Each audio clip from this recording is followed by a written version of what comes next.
Welcome to the Joy Inspired Podcast. I'm Nikki Cruise, and I'm thrilled to explore with you what it means to walk in a faith-infused business. This is your space to find powerful tools and insights, to build with resilience, and to create impact through your unique purpose, discovering a joy that only God can provide. Together, let's embrace a business journey anchored in faith and empowered by joy. Let's jump in.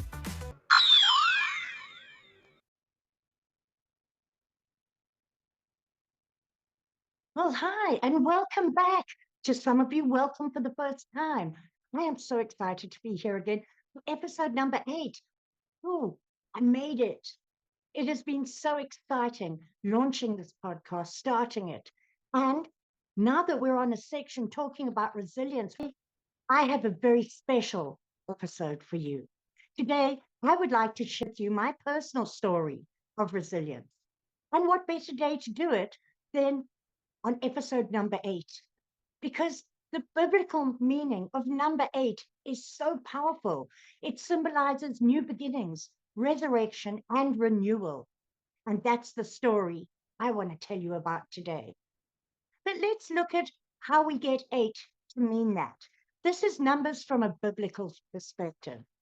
You know, Jesus rose from the dead on the first day of the week, which means it's the 8th day in a cycle, signifying a new beginning. And the reference for that is Matthew 28, verses 1 to 6. In the Jewish tradition, circumcision happens on the 8th day. You can read about it in Genesis 17, verse 12. Yes, it symbolizes that covenant, consecration, and a fresh start. Remember those 40 days of rain on Noah's Ark?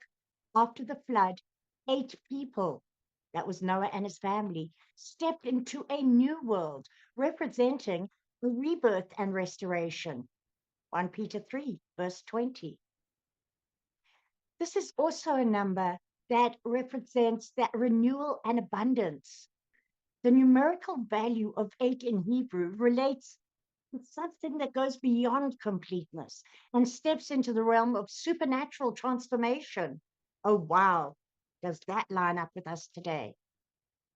Also, did you know that 888, the number of Jesus, that is working off the numerical values of the numbers in Greek, adds up to 888, emphasizing Christ's role in beginning, in bringing new life, in eternal salvation. So to sum all of that up, biblically, number 8 represents a fresh start, a new creation, resurrection and transformation, and God's covenant and eternal promises. What's so powerful about all of that, and how I'm just so in awe of God, because this is the 8th episode, and it just to be the first episode I'm doing in a different office, something new, pivot. And pivoting is part of resilience. So, do you see how God just supernaturally lines all things up? Doesn't that get you excited? It certainly gets me excited. But I did have a moment when I wasn't so excited. There was a moment when I thought I would never walk again. The weight of those circumstances pressed so heavily on me that I questioned if I would ever rise above them. I was mad with God. I was upset. Do you know what? When we do that, He sits down next to us and comforts us anyway. I had been told I would never walk again after 11 years in that wheelchair. And not just in a wheelchair, but strapped into the wheelchair because I shook so ferociously. It was like I was having seizure-like spasms 24/7. But it wasn't only my body that at that point seemed paralyzed, and it wasn't. Believe me, it was anything but. It was moving ferociously in any direction it could. But it was my spirit, my hope, and my sense of self-worth that was so damaged at that point. That wheelchair became my reality, but also my prison. And every morning I had to decide whether I would face the day with hope or let despair take the reins. And at first, despair seemed easier. It whispered those lies to me, telling me that this was my fate, that I was trapped, that I should accept my limitations. I saw how other people looked at me with pity. That's not something I've ever wanted. But more than that, I believed what other people sometimes said and often thought, that I was useless and I was unable. But you know what? Deep inside me, there was a fire that just was flickering, just slightly. It was faint, but it was alive. And with that fire came a single powerful choice. I would not let this wheelchair or the labels of other people define me. And I turned to God and I said, God, I'm so tired of being angry. I'm going to be the best version of myself, whether I'm in this wheelchair or walking. And I had spent years encouraging other people in faith, telling people how to trust God. And I had lived that way for those 11 years until I heard those words. I was very fortunate in that I was only in that pit of despair for a couple of weeks before I turned around and I saw that God had created me for something more. And God's word was the truth. And instead of listening to what man said, I turned my eyes back on God and I believed what he said. I believed the words he had spoken over my life. Now, I'd never had to live that way before. I'd never had to accept that this could be my future. But once I did, and I decided to be the best version of myself, that brought the resilience. Because I know I always say stand stronger, but at that point I got to sit stronger. And now I had to make that choice. So I began to notice the little things I could do and the effect that had on other people. The smile I carried. I could smile. Can you? Because if you can smile, you can bring so much joy to someone, no matter how bad your circumstances. And once I began to notice the little things I could do, I found the gratitude that we are called to be grateful in every circumstance. And that gratitude became my anchor.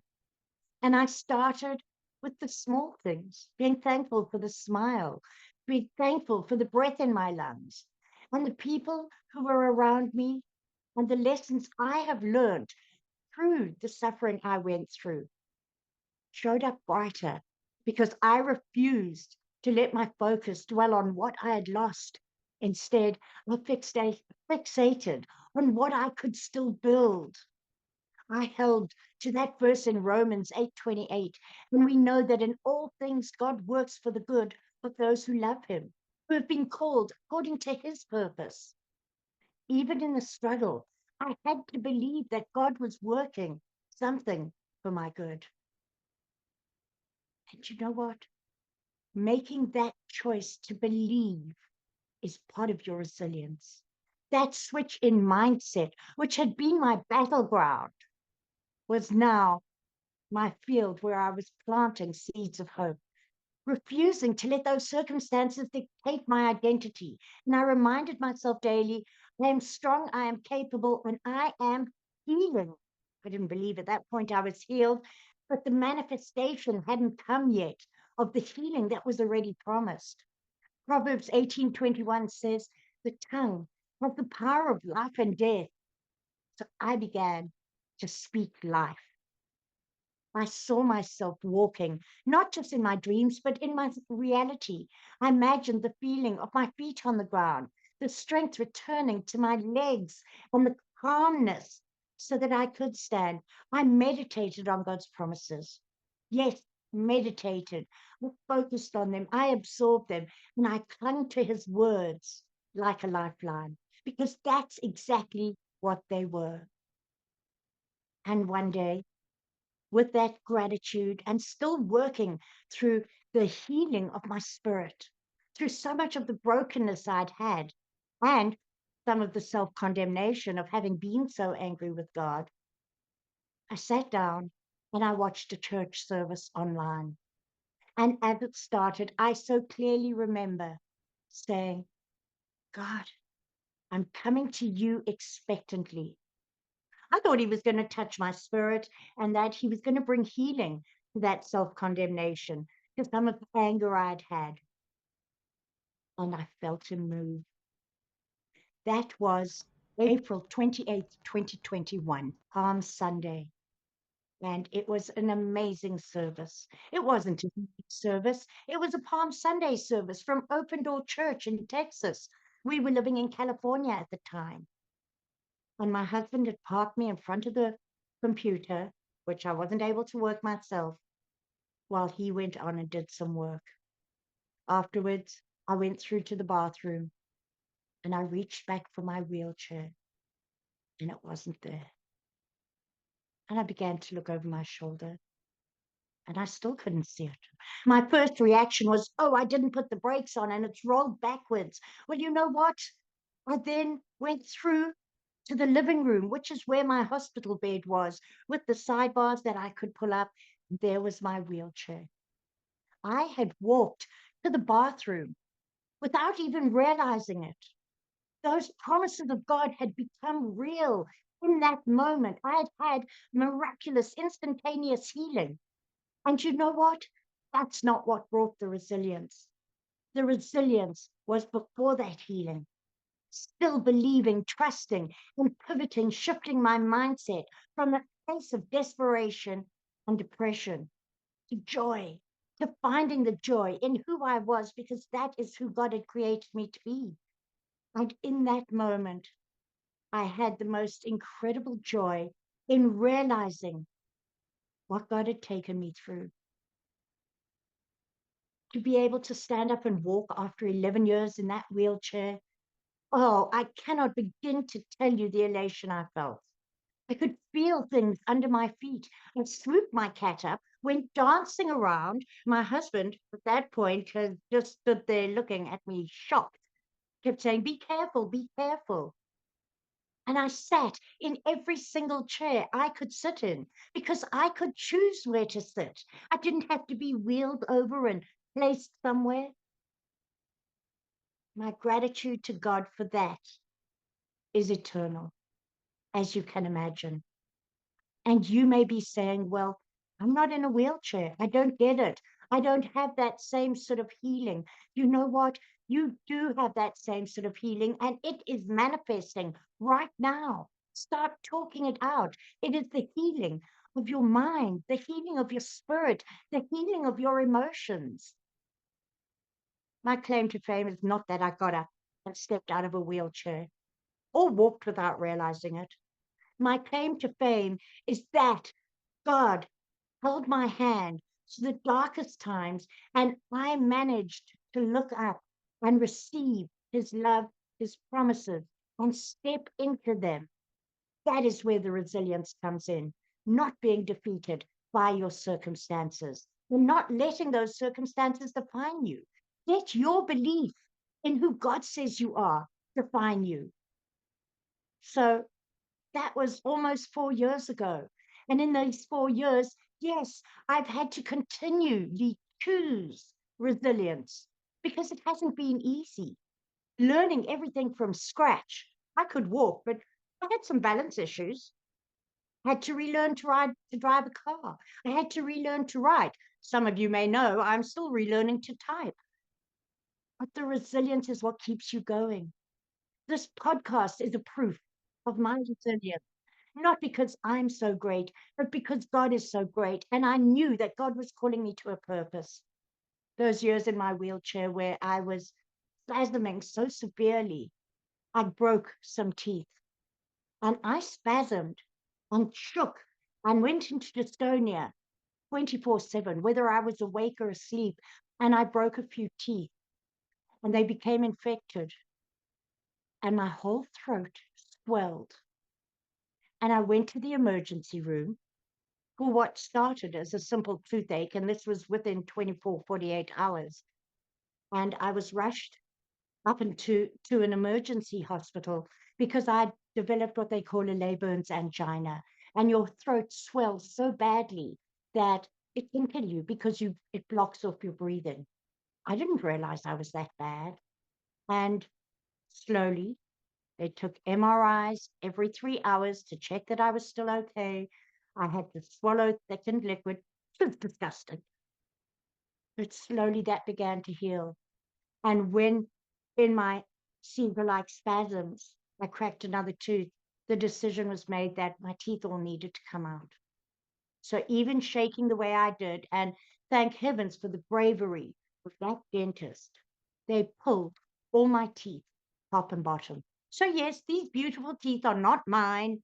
They are fake, but I love that I have the ability to have them.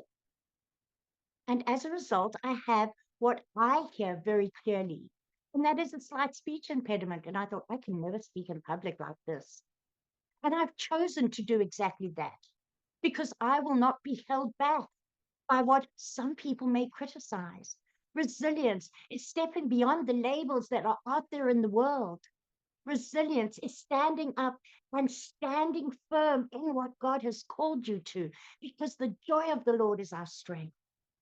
And you know what? He will equip you when you step out in faith and you are in accordance with His will. And that will bring you resilience. As believers, we have such an edge in the area of resilience because we can do all things through Christ who strengthens us. We have that advantage of the Holy Spirit who guides us. So, my friends, I hope this has given you a more personal story of resilience in this series where I'm talking so much about resilience, how to apply it in your business, and how it stands up. I'm doing an amazing series on the resilience of the disciples. Resilience isn't staying down when you fall. Think of Peter. He denied Jesus 3 times. He was heartbroken by the betrayal after just one day of saying, I will always be there. But his resilience took him beyond that. His resilience took him to be the founder of the church as we know it today. Imagine what is in store for you if you stay in resilience, if you lean on God, receive His forgiveness, step out of the darkness into the joys of your success. And that you can only get when you begin to infuse God into every area of your life and have the resilience everywhere. It's not always easy. And there are times when you might take a moment, have a good cry, but you can't stay there. You grab onto the lifeline that God has given you and you become inspired to take the next step. So I'm super excited to be sharing this message with you because that was a new start for me. That was exactly a number 8 for me. I hope this has blessed you. Please don't forget to share it with somebody who could use the encouragement of this story. This story is not about business. This story is about life. And isn't our business based on life? Because how you do one thing, my friend, is how you do everything. Well, that's enough for me for now. I could talk about this story forever. So if you've heard it before and you're thinking, not this again, I'm sorry. I cannot stop sharing this story because it's to God's glory. This was because of what God did in my life. It had nothing to do with me. Blessings all. See you next week. Thank you so much for joining me on the Joy Inspired Podcast at www.joyinspiredpodcast.com. Make sure you hit that subscribe button so that you can get this and every other episode that comes out. We have lots of great stuff coming and you don't want to miss it. So make sure to hit that subscribe.